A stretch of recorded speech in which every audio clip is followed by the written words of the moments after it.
നമസ്കാരം, ഇത് filmy beat Malayalam. Indian സിനിമയുടെ അഭിമാനമായി മാറിയ ചിത്രമാണ് ബാഹുബലി.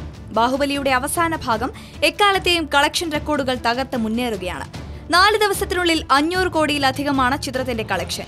ഇന്ത്യൻ സിനിമയെ ഇനി ബാഹുബലിക്ക് മുൻപും ബാഹുബലിക്ക് ശേഷവും എന്ന് തരംതിരിക്കാമെന്ന് ചലച്ചിത്ര നിരൂപകർ പറയുമ്പോഴാണ് ചിത്രത്തിലെ 5 പിഴവുകൾ ചൂണ്ടിക്കാണിച്ച് തമിഴ് സംവിധായകൻ വിഘ്നേഷ് ശിവ രംഗത്തെത്തിയിരിക്കുന്നത്.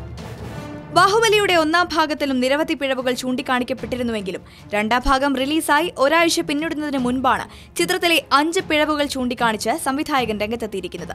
തന്റെ ട്വിറ്ററിലൂടെയാണ് വിഘ്നേഷ് ശിവ ഇക്കാര്യം വ്യക്തമാക്കുന്നത്.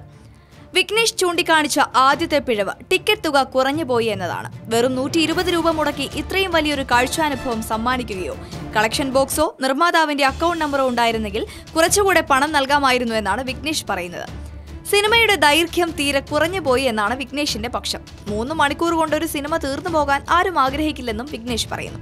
മൂന്നാമതായി വിഘ്നേഷ് ചിത്രത്തിന് കണ്ടെത്തുന്ന പിഴവാണ് ഏറെ ശ്രദ്ധേയം. കൂടുതൽ പൂർണ്ണതയും ആധികാരികതയും വിശാലതയും ചിത്രത്തിനുണ്ട്. ഇത് മറ്റ് സംവിധായകരുടെ ആത്മവിശ്വാസവും തലക്കനവും തകർക്കുമെന്നും വിഘ്നേഷ് പറയുന്നു.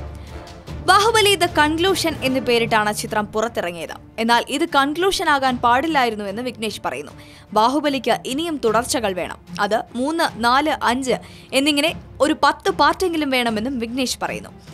ബാഹുബലിയുടെ 2ാം ഭാഗം ഇപ്പോൾ സൃഷ്ടിച്ചിരിക്കുന്ന ഈ റെക്കോർഡുകൾ ഇനി എന്ന് തകരുമെന്നതാണ് വിഘ്നേഷിന്റെ അടുത്ത സംശയം. ഇന്ത്യൻ സിനിമയുടെ ചരിത്രമായ ഈ റെക്കോർഡുകൾ മറികടക്കാൻ ഇനി എത്ര വർഷം കാത്തിരിക്കണമെന്നും വിഘ്നേഷ് ചോദിക്കുന്നു. ചിത്രം തിയേറ്ററിലെത്തി ആഴ്ചയൊന്ന് പിന്നിടുന്നതിന് മുൻപ് തന്നെ ഇന്ത്യൻ സിനിമയിലെ സർവ്വ റെക്കോർഡുകളും ബാഹുബലി സ്വന്തം പേരിലാക്കി കഴിഞ്ഞു. പുതിയ ചരിത്രത്തിലേക്കുള്ള കുതിപ്പ് തുടരുകയാണ് ബാഹുബലി. ബിഗ് ബജറ്റ് എന്ന വലിപ്പത്തെയാണ് കളക്ഷനിലൂടെ ബാഹുബലി നിഷ്പ്രഭമാക്കിയത്. നാനും റൌഡിദാൻ, പോടാ പോടി എന്നീ ചിത്രങ്ങളുടെ സംവിധായകനാണ് വിഘ്നേഷ് ശിവ. അപ്പോൾ വിഘ്നേഷിന്റെ പരാമർശങ്ങളോട് നിങ്ങൾക്കും പ്രതികരിക്കാം ഒരു കമന്റിലൂടെ. For latest news, like, share and subscribe to Filmibeat Malayalam.